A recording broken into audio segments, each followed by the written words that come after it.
Dr. Johann D'Souza is a clinical psychologist with a passion for helping people overcome anxiety, distraction, and OCD. His practice, Values First Therapy, offers modern psychology with traditional family values. He's published over 20 peer-reviewed articles and is a research affiliate at Harvard's Human Flourishing Program. In addition, he hosts the Virtuous Leaders podcast to highlight inspiring examples of moral and professional excellence. Dr. Johann D'Souza, my good friend.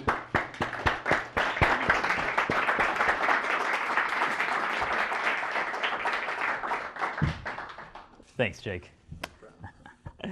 First of all, thanks for coming, y'all. Really happy to be here. All right.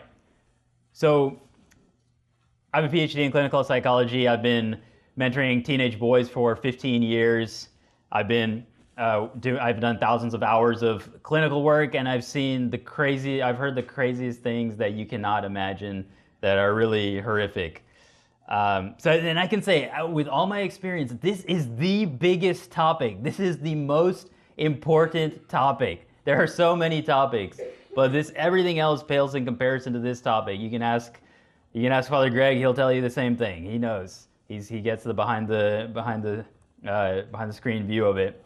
So, and when we're talking about screens here, I'm talking about toxic screen use. I mean, I'm using a screen right now to do this presentation. It's helpful for me, right? That's not what I'm talking about here. I'm talking about toxic screen use, which is three things. That's going to be video games, smartphones, and social media. That's toxic screen use. You know, let's take this piece of paper here. You guys have a piece of paper in your hands. If you fold it like this, you don't have to do this. It's very simple. But if you do it like this, it's a U. That U represents the happiness curve around the world among the different age groups. So you have the youngest people who are the happiest. Then you have people in the middle of their life who are the least happy, sorry to say. And then you have people towards the end of their life who are happy again, which it kind of makes sense if you think about it. Now in 2009, 2010, that curve changed. It went from being a U to being a straight line. What happened? The youngest group went from being the happiest, tied with the happiest, to being the least happy in 2009, 2010. What else happened at that time? Major depressive episodes skyrocket in teens. Look at this inflection point, 2009, 2010, going way up, especially in girls. Depression is something that's more predominant in girls. U.S. undergraduates with mental illness, anxiety, and depression. Again, look at that inflection point.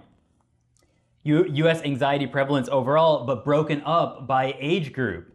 Why is it that the 18 to 25-year-olds are about twice as anxious as the next age group, which in turn is not quite twice as anxious as the one after that? So this is a generational difference. It's not like every age group experienced the same thing. Emergency visits for self-harm, 10 to 14-year-olds. Look how much that has increased over time. And that's, if you're doing an emergency, I've worked with people who are suicidal. If you're doing an emergency visit for self-harm, that was a serious incident. A lot of people self-harm, unfortunately. Most of them do not have to go to the emergency room. Hospitalization for self-harm. That's even more serious. That means we need to have you under 24/7 supervision because we think you're going to kill yourself. Look how much that has increased over time. Children's daily use of time. This is in UK. Of course, screen-based activities have gone straight up, and outdoor play is a mirror image of that, straight down. Meeting up with friends. I was recently talking to some of the high schoolers and some of the other staff members. Hey, it seems like kids don't hang out with their friends anymore. Well, I remember when I was in high school, I was doing everything I could to hang out with my friends. It seems like kids don't hang out with my friends anymore. Am I just like working with a bunch of losers, or has something changed in the culture? It turns out that something has changed. They do not hang out with their friends anymore. Daily time spent with friends plummeted. And then this graph goes to, because you get this objection like, oh, it's, screens, smartphones, it's like any technology, you get used to it over time. But look how quickly smartphones and the internet and social media were adopted, comparing it to other technologies historically.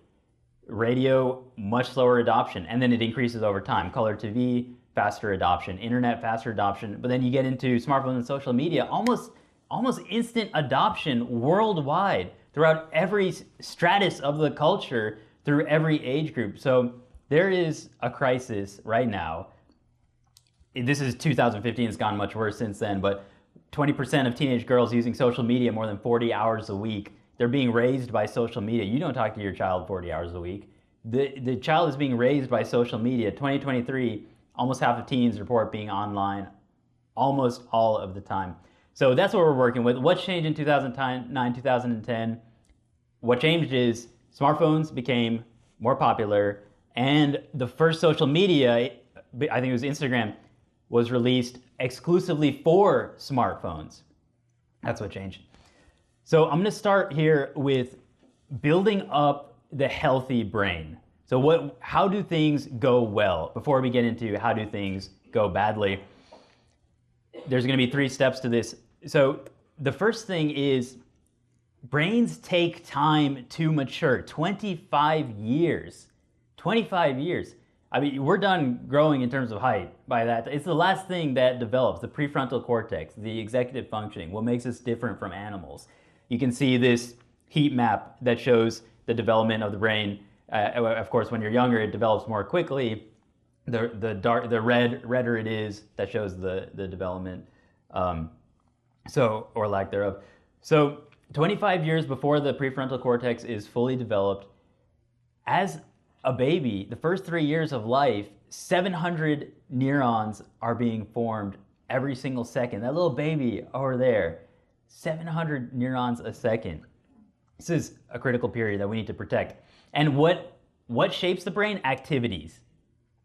And that can be good activities, it can be bad activities. We hope it's good activities. We hope it's playing sports, playing music, spending time with family. But whatever we do, that's what the brain gets better at doing.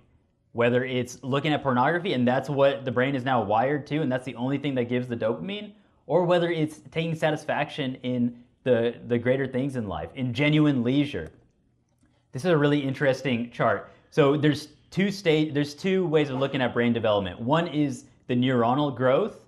So the number of neurons that are growing, again, 700 a second. So that's why at first birth, this map is pretty sparse. But then at 3 years, that human being has the maximum neuron development. And then another phase comes into play, which is neuronal pruning, meaning the brain becomes more efficient by actually cutting down neurons in order to protect the pathways that are being used. So it's like use it or lose it.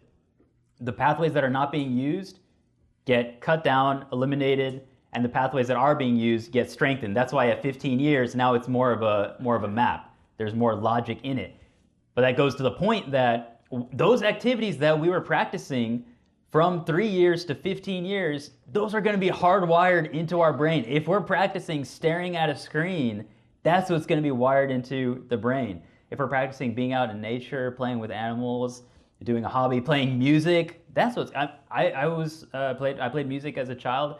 I basically practice like maybe once every 3 months, 4 months now, and that's what I've been doing for the last 10 years. And I sit down to the piano and I play these songs that from memory, and my fingers just know it. I couldn't tell you like what the notes are. I wouldn't be able to write it down, but my fingers just know it because that's what I was doing during the brain development. Activities necessary for healthy brain development. Of course, sleep, that's probably the most important activity. But then other things that involve our hands, being out in nature, free play, letting the boys be boys, language development. That is well-documented critical period, 2 critical periods for that. Exercise and movement. There's a lot of info here, so that's why I'm going kind of fast. So exercise and movement, you can see the difference in the brain activity from that. And of course, the social connections. With that, the social bond is so important for us. We're going to seek a sense of belonging, whether we get it from our peer group as young people. Well, okay, again, that's how people learn about oftentimes the facts of life, the birds and the bees. It's from their peer group because their parents haven't talked to them about it. That's a bad way to learn.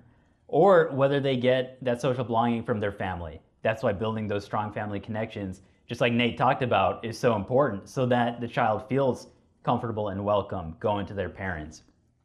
Practicing these executive functioning skills, that has positive development on the brain. That means planning ahead, scheduling.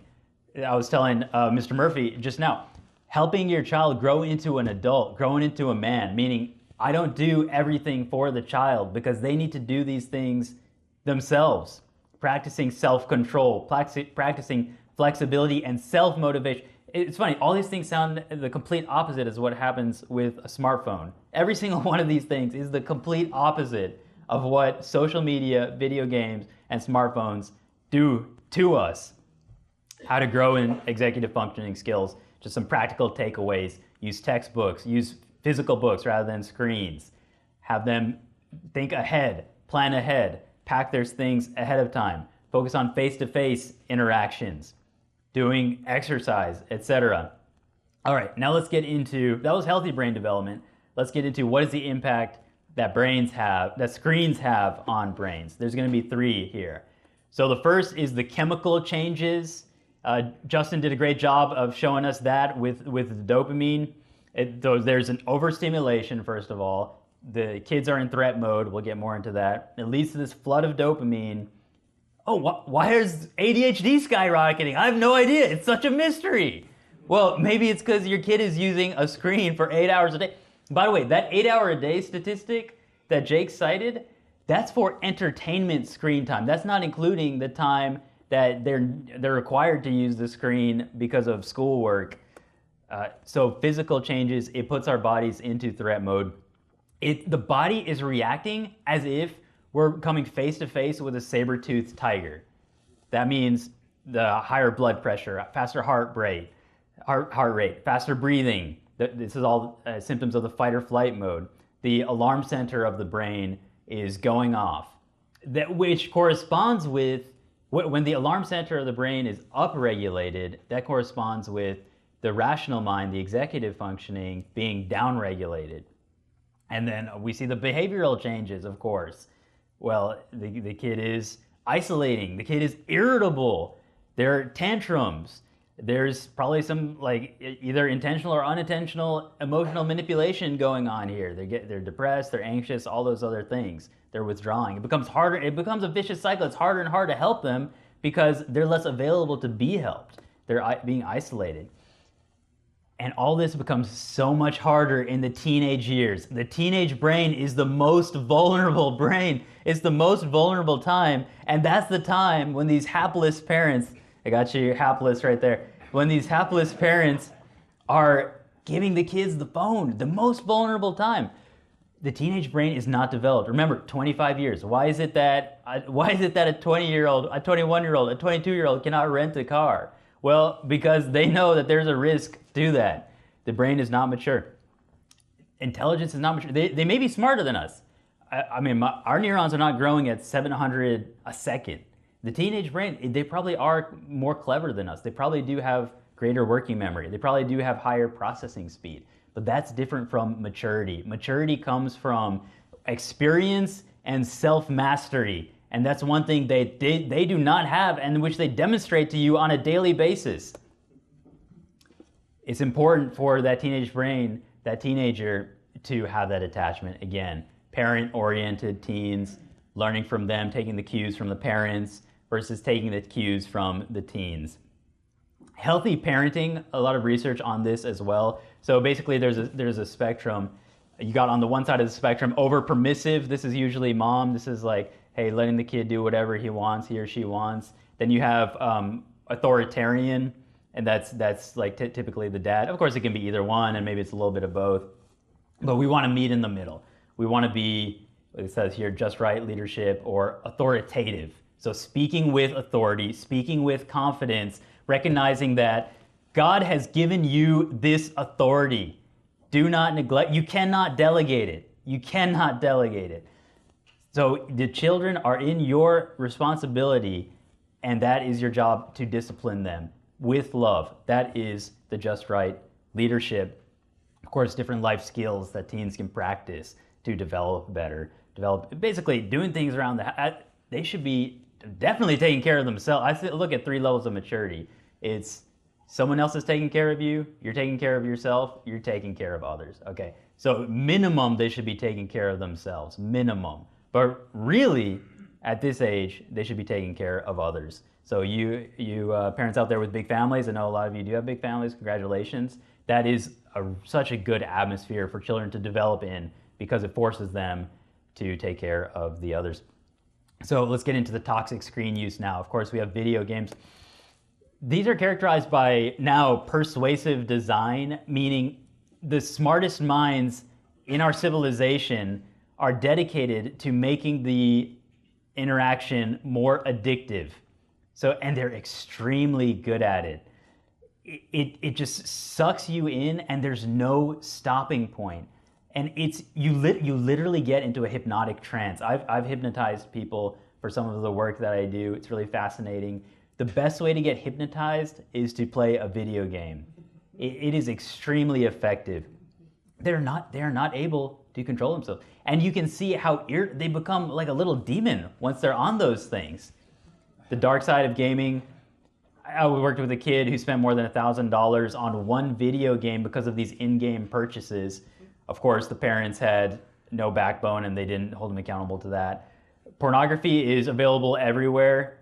If there's internet, there's pornography. So in video games, people say the most heinous things.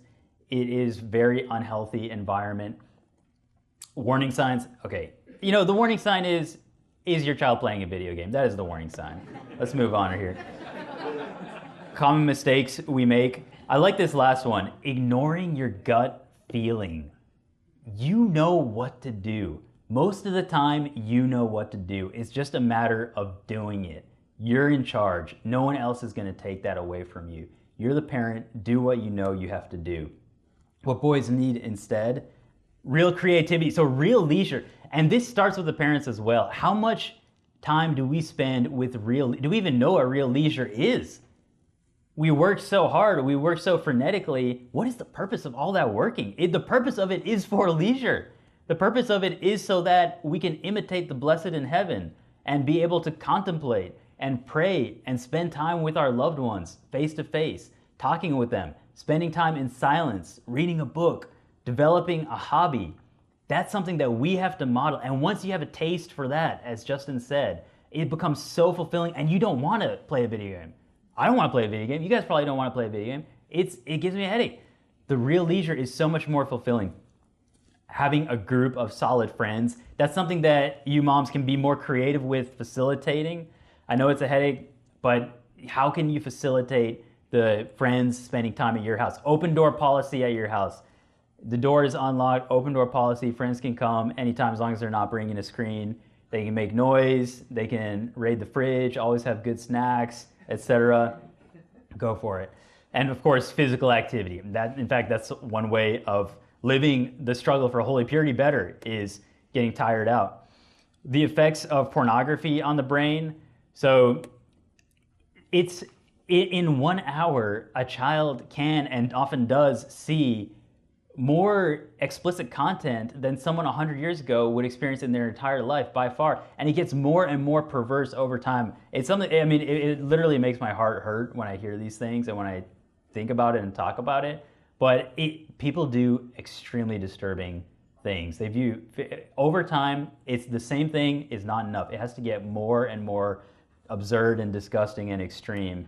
And it's very dark. And they recognize it's dark. That's the nature of an addiction. They recognize that they are destroyed, but they still can't stop it. That's what an addiction does. Of course, the smartphone makes it so much easier to view pornography because it's portable, it's private, it has a password. You just go to the bathroom. That's so common. And again, I just cannot tell you how common this is. This is the number one thing that our young people face and adults face. Adults are addicted to this as well. And those images don't leave the brain. It's one of the leading causes of divorce right now. Those images are in the brain. We can construct healthier patterns over time, but we cannot remove those images. And you see the brain changes similar to a heroin addict. One of my students asked me, hey, is it better to use heroin? I wouldn't recommend it, but you can see the destruction of pornography on the brain. And The time to first exposure is so young these days. 11 to 13 years old is the average first exposure. It's almost always from a screen, and it's usually like an older sibling or someone else's older sibling or someone's friend. They go to a sleepover, that sort of thing. And from that first exposure, man, it is incredibly hard for people to say no because of the curiosity that is so natural to us. That's why we have to raise our children to be anti-fragile and to actively reject it. So what doesn't work? Having one conversation, that doesn't work. Parental controls alone don't work. Of course, you shouldn't balance pornography. I don't think I need to convince you all of that.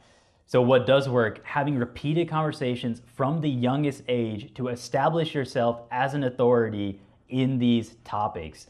There's a great book, Tips for Talking to Your Kids About Sex. It starts with at 6 years old, what do you say?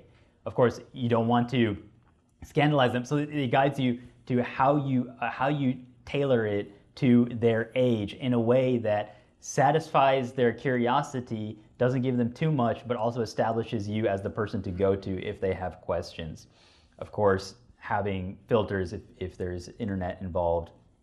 Co-viewing healthy content means before you decide to give your child anything, view it with them, and you'll see how quickly it goes down the rabbit hole. What about smartphones and social media? Okay, the best age to get a smartphone, I'm actually going to hold off on this. We'll get to it in a second. Social media, it's designed to take money from people through ad viewership, right? It's the race to the bottom of the brainstem to get the most amount of viewing, and it's not a healthy form of entertainment. It leads to social isolation. It does not give them some important life skill that they're not going to learn from anything else, and it doesn't help build friendships. In fact, there's a study published by, I believe is the Academy of Psychological Science. There's a bidirectional relationship between social media use and isolation, meaning that the greater the social media use, the greater the feeling of isolation, and the greater the feeling of isolation, the greater the social media use. Again, adolescence is the worst time for social media because they don't have a stable identity. They're forming their identity by looking at what these very strange people who did not have good parents are putting on their social media, which is really sad. And they're so sensitive to social rejection. That is the number one concern in their life, is social rejection. So, and social media is entirely designed upon that premise, with the likes or the emojis or the comments and the instant feedback. Even to the extent that the U.S. Surgeon General, I don't know if this is the only good thing he did or just the best thing he did, but he actually sent an advisory on social media and youth mental health. And keep in mind that for girls, again, the depression is more common. They're more susceptible to social media. Obviously, they're more social creatures. Suicide is at a 50-year peak. What are the warning signs? If they look like they're a zombie, if they're not able to engage in the real world, if it's interfering with other healthy things like their academic habits or their real life socializing. So what do girls need instead of social media? A way to put out their thoughts and what's on their mind, journaling, having friends, of course, again, physical activity. Very briefly on screens in school.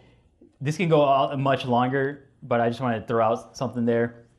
Okay, you don't have control over everything, but what do you have control over? You can inform yourself. There's a great book, Screen Schooled, here. And you can start complaining. Don't underestimate the power of complaining to bureaucrats. So you can introduce your school administration to Screen Strong because they have explanations written for administrators. There's other organizations that do this as well. Email templates you can send, studies that you can quote, packets that you can send them of the danger and harm of having screens in schools. By this point, it's been well documented. It's actually been experimented with. What happens with a school that has screen use, the extent to which they have screen use, how does that affect other things? So that's one thing that you can do there. Okay. All right, so let's get into some solutions. Basically, you have two choices ahead of you. Choose death or choose life. So the current culture, there's a lady in the back telling me about, yeah, we live in a culture of death. I mean, I think it's always been like that since the fall of Adam in the garden. And people don't even acknowledge, they don't even acknowledge it. That is the culture. It's always been like that. It always will be like that until the world is made anew. It's always going to be like that. So we gotta recognize that first of all, get our head out of the sand, and then be strong, be resilient, be countercultural, building healthy families, eliminating toxic screen use, developing life skills, doubling down on relationships, and being different. To be Christian means being different. If you don't understand that, you don't understand Christianity. If you've never been different because of Christianity, then you're just not a Christian. And I mean, our Lord has told us this himself, like, no disciple is above his master. What happened to that poor guy? He didn't end up very well on a human level. If we're living our Christianity, the same thing is going to happen to us. Okay, we're getting into recommendations here. So, of course, toddlers, no screens at all. Elementary school, just what it used to be the case 20 years ago, 30 years ago. You can talk on a landline phone. Possibly, yeah, I'm just going to leave it there, actually. Middle school, start studying the effects of screen use. High school, you can talk on a phone. There's some advantages to texting. I'm not completely against phone use at all, although I do support parents who say, you know what, I'm just never going to get my child a phone at all, ever, any type of phone. I'm not against that either. But I do see the advantages of texting as a way of arranging in-person social events with your friends. That is the advantage of it. But again, no smartphone. This is talking, brief texting. If it's hours of texting, if it's even an hour of texting, that's too much. They only need 15 minutes of texting a day. Okay, college age, again, there's no reason to ever buy your child a smartphone, ever. That's the solution. Never buy your child a smartphone. It's really simple. Parents think this is complicated. I mean, we have this gentleman up here with all these things. I didn't really understand it. If you want to get into the details, you can go through all those things, but parents are always complaining like, oh, this is so complicated. There's so much to know.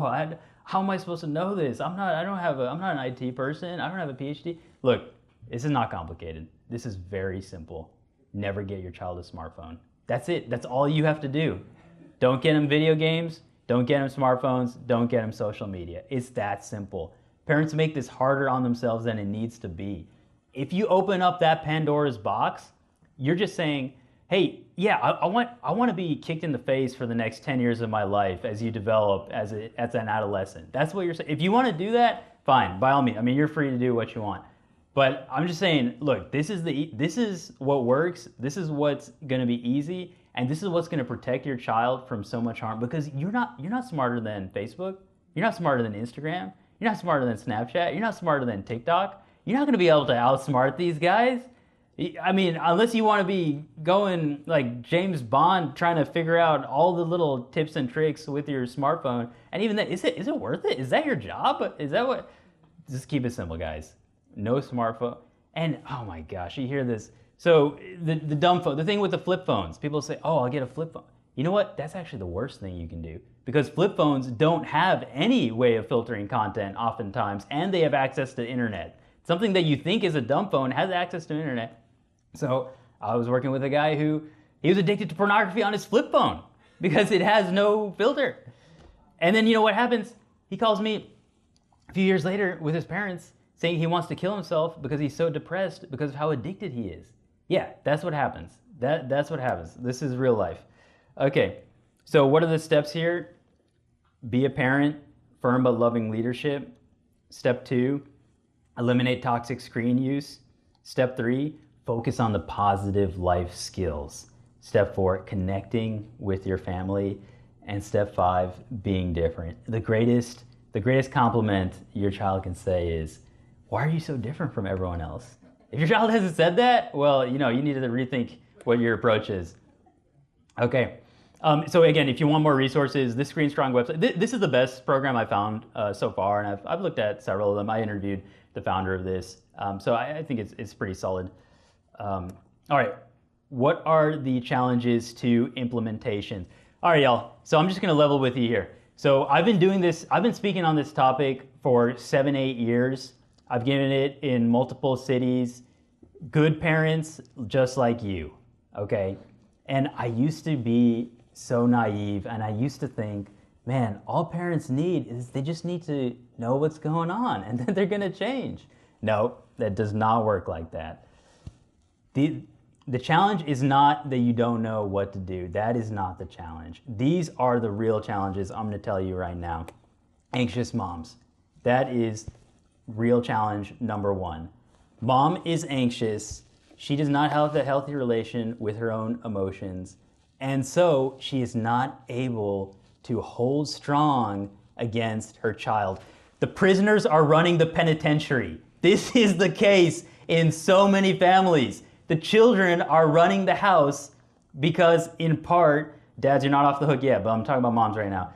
In part, the moms are not able to regulate their own anxiety. And I understand it. I specialize in anxiety. I don't talk like this when I'm talking to my patients. Don't worry.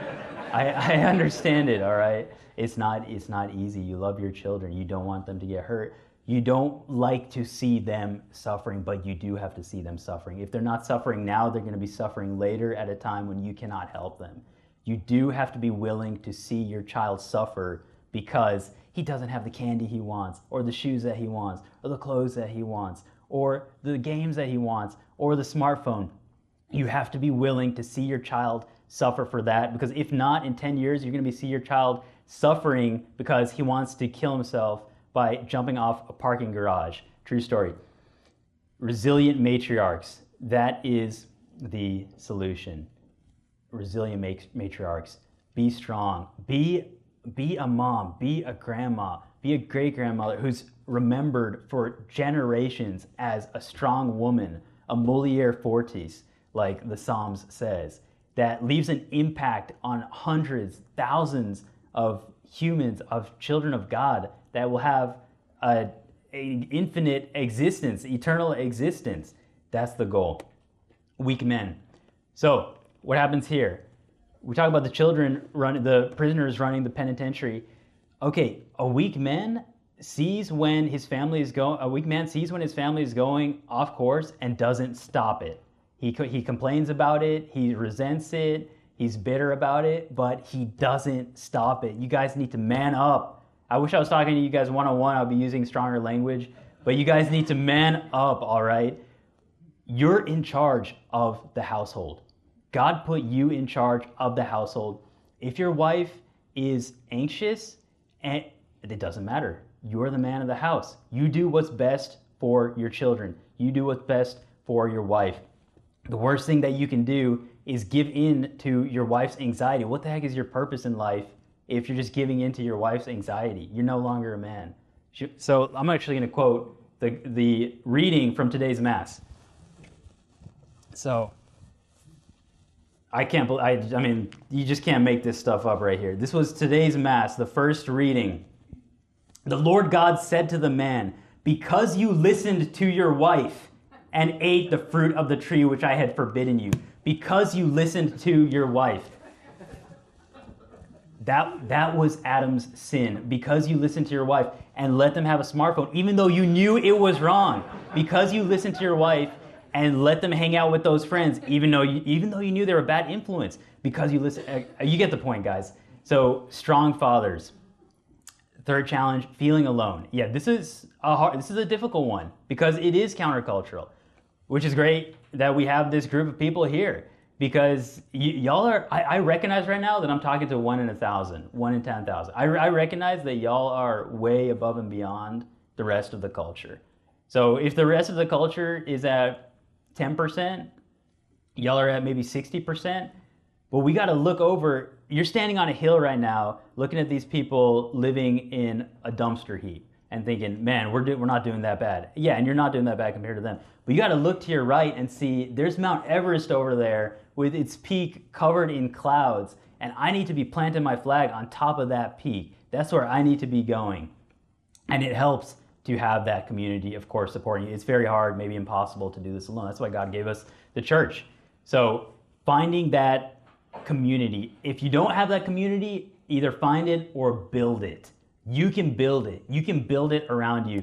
One resource for this is called Opt Out. They have a program. They have some resources called Co-Opt Out.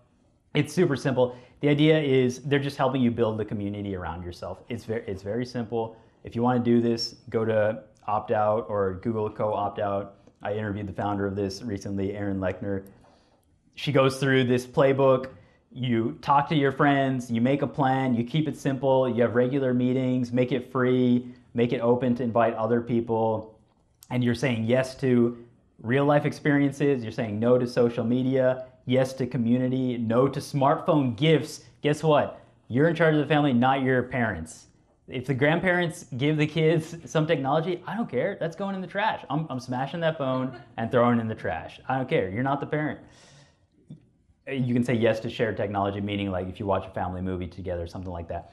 But form that community, because I recognize that this is very difficult and it's very difficult to do alone. So let's not do it alone, let's do it together. You have each other, you have West Pine, that's why it's here. You can form your own communities. Maybe all of you here live far away from each other, but you can form a community of friends, school friends, church friends in your neighborhood and get together, make it happen. Let's make it happen. Well, what are we waiting for? Let's make this happen, right? Okay, common objections. How can I ask my kids to practice temperance when I don't? First of all, yeah, that's true. We should be living by example. So let's examine our consciences and let's do our best to implement it ourselves. But guess what? Even if I'm not practicing temperance, you still have a duty to protect them. It doesn't matter. Yeah, it doesn't matter. If I'm an alcoholic, does that mean like I should be pushing shots on my 6-year-old child? Because how can I tell them not to drink when I'm an alcoholic? Yeah, I should get my stuff together, but at the same time, I still have a duty to protect them. Okay. And what this question is really saying, that's the other thing I've realized over time, is people ask questions and it's really not about the question. There's something behind the question that they're either not willing to say or they haven't even acknowledged to themselves. So what this question is really saying is, I feel guilty because I'm not living a life of integrity, and I'm going to assuage my guilt by giving into my child's whims so that I don't have to feel bad about myself. Okay, even if I don't get my child a smartphone, he can just get a burner phone from one of his friends. It's true that you cannot control your child. That's true. He is free. He can do crazy stuff anytime he wants, and that's how God created us. But if that's really the concern, that they're going to get a burner phone, then there's a deeper problem that we need to address here. If they have so little regard for parental authority, then it's going to come out in other ways. And again, just because, even if they procure, they can vape on their own. They can get a marijuana vape on their own very, very easily. It's so popular these days, even though vaping is actually much worse than cigarette use, ironically. That doesn't mean, just because they can vape at any time they want, that doesn't mean you go to the gas station and grab a handful of cartridges and give it to your child. So just because your child can get a burner phone doesn't mean that you have to give him a smartphone. All right. What if they need to reach out to me? Man, Nate had that great quote, "Do not fear the one who can harm the body but not the soul." Look, physical dangers are so low and so small compared to online dangers. Your child would have to live until he's 700,000 years old in order to be kidnapped. That's how unlikely it is for a child to be kidnapped in this country. So it's not urgent. This was, in fact, 20 years ago, this question didn't even exist, and we all made it here so far. So it's really not that important. This goes back to the maternal anxiety. Their physical safety, they're not in danger, and especially not compared to the danger of what the smartphones bring. What do they need? They need life skills. Hey, you can, first of all, memorize a telephone number. That's a novel idea. And 2, talk to another human being in person. Hey, can I borrow your phone? That's a great thing. We can just mooch off others because everyone else has a phone. They can just ask someone else around them, anyone. Hey, can you stop looking at pornography for a second so I can borrow your phone? And they have that experience of talking to a real life person, maybe even, God forbid, talking to an adult. I know how scary that is. So what this question is really saying is, again, I'm afraid, I'm not comfortable. I need to be overprotective and know where my child is at all times, which is something that literally parents do using these apps. I mean, that can't be healthy for anyone. So it's not. This is a way for parents to practice resilience. Okay, this is an interesting one, more nuanced maybe. We shouldn't run away from the world. Screens are a normal part of society, so we should use them, but for good. Okay, first of all, should it be normal? I mean, just because it is normal now, does that mean it should be normal? You know what else is normal? Contraceptive is normal. Abortion and IVF are extremely common. I mean, 1 in 3 children is aborted. Dressing extremely immodestly is very normal, very common. You can't even buy modest clothing for your children. You have to go to a Mormon store just to buy clothing that, honestly, well, I'm not going to say it. So, okay, so that's the first thing is, ask me in private, I'll tell you what I was going to say. The first thing is, should it be normal, and should that be our measuring stick of what we do for our children? The other thing, so I think what this question is saying is, you know what? Everyone else's child is going to face this problem, but not my child. Famous last words, my friend. Famous last words. It is true that there is a 1 in a million child who is virtuous enough to use a smartphone well. I've mentored those people. They're 1 in a million. They're more mature than I am, which isn't saying much maybe, but they're really special people. But statistically, your child is not one of them, almost certainly. So do not take that naive risk. Okay, I want to give it to them while they're young. I really need to edit this better. Well, sorry, I need to give it to them while they're with me so that they can learn how to use it well. Okay, so first question, what does it take to use technology well? Because I think we can, if we examine ourselves in this room, we can say we're probably not using technology well. So what does it actually take to use technology well? What it takes is virtue. Okay, how do I get virtue? Oh, obviously I get virtue by having a smartphone, right? No. A smartphone, social media does not give me virtue. It actually destroys what little amount of virtue I had acquired in my life. So the way I see it is we need a certain amount of virtue to be able to use a smartphone well. Let's say like it's this level of virtue. And then I get the smartphone.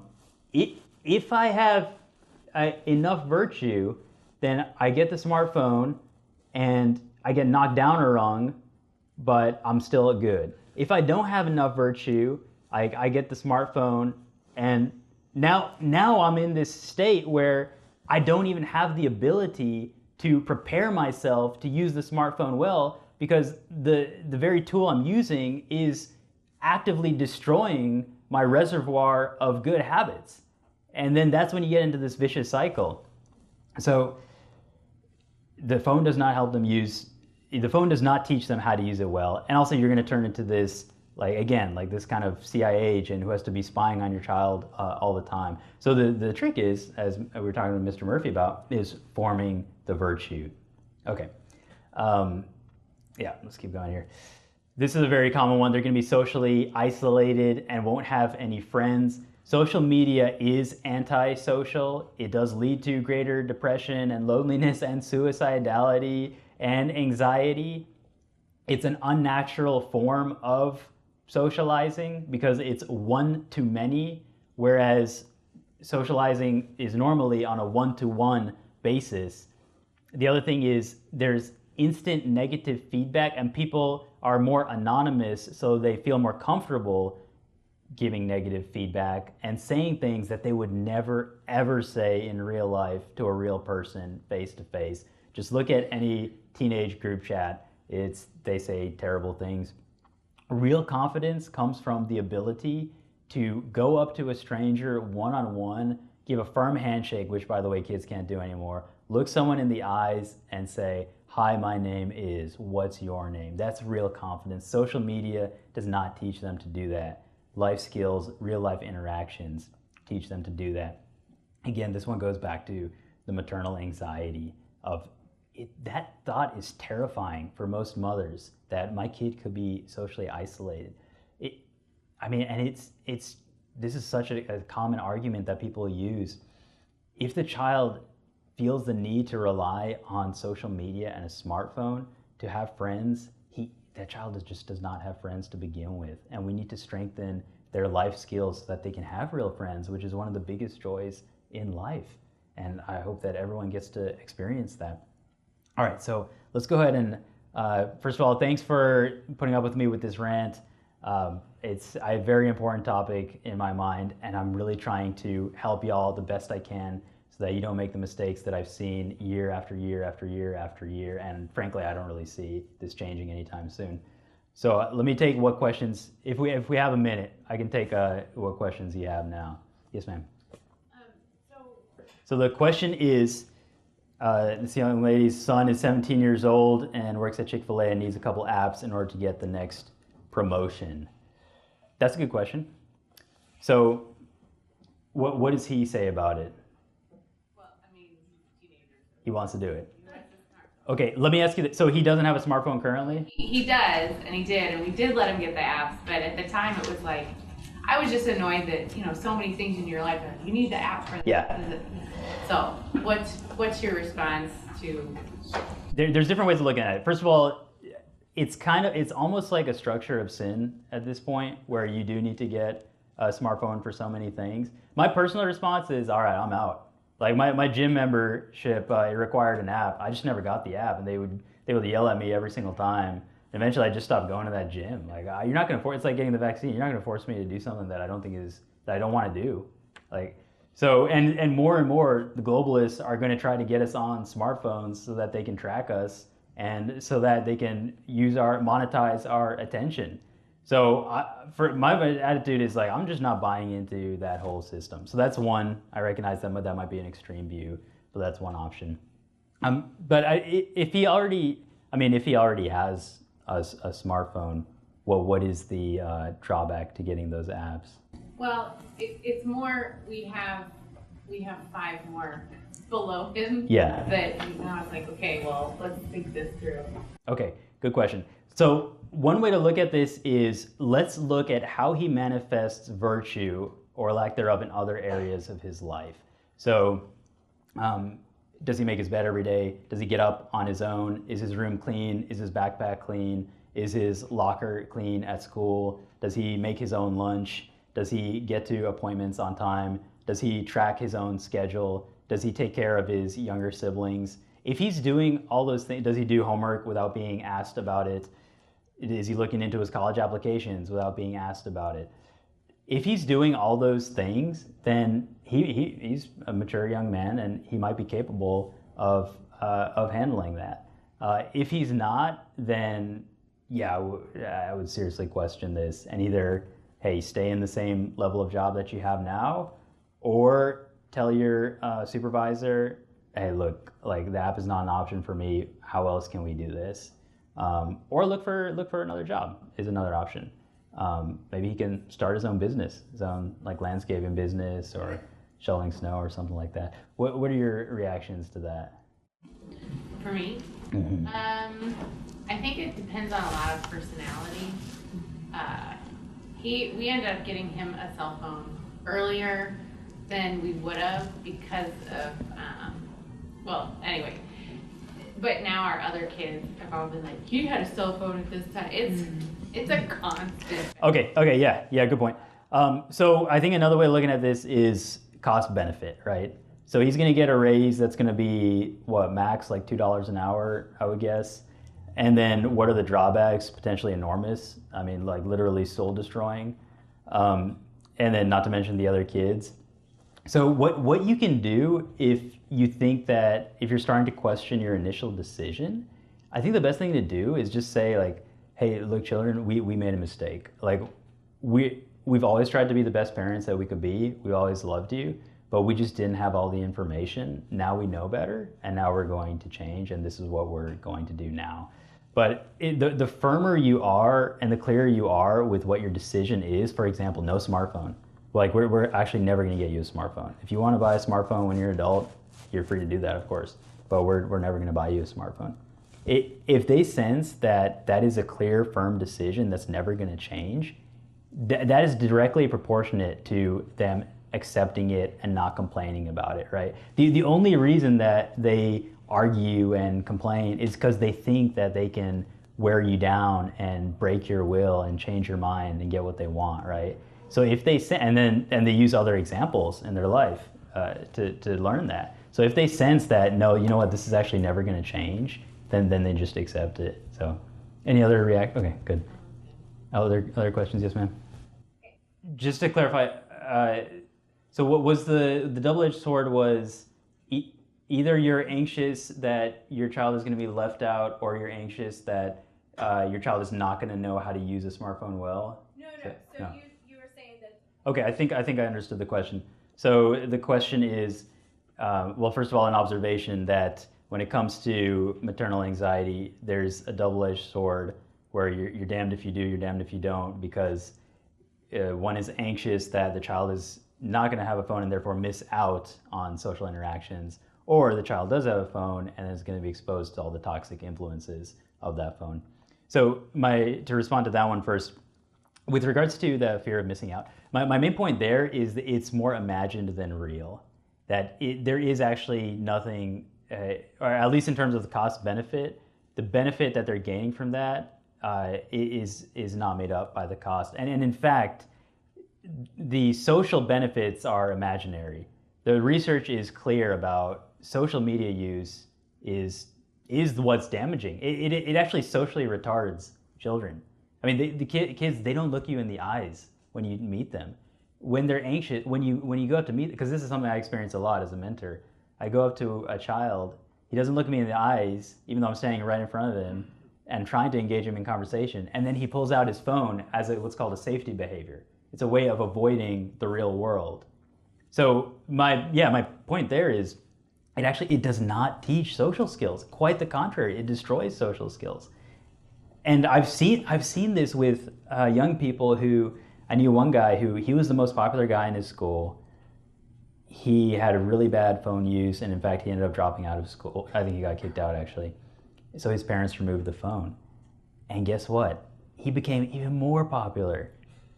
He was the coolest guy. Like, I was always trying to impress this guy who was so cool. And he didn't have a phone. He didn't have social media, but he was friendly, always had a smile on his face, always willing to welcome people in, play sports, all that. So part of it is us being convinced that the real world is better than the digital world.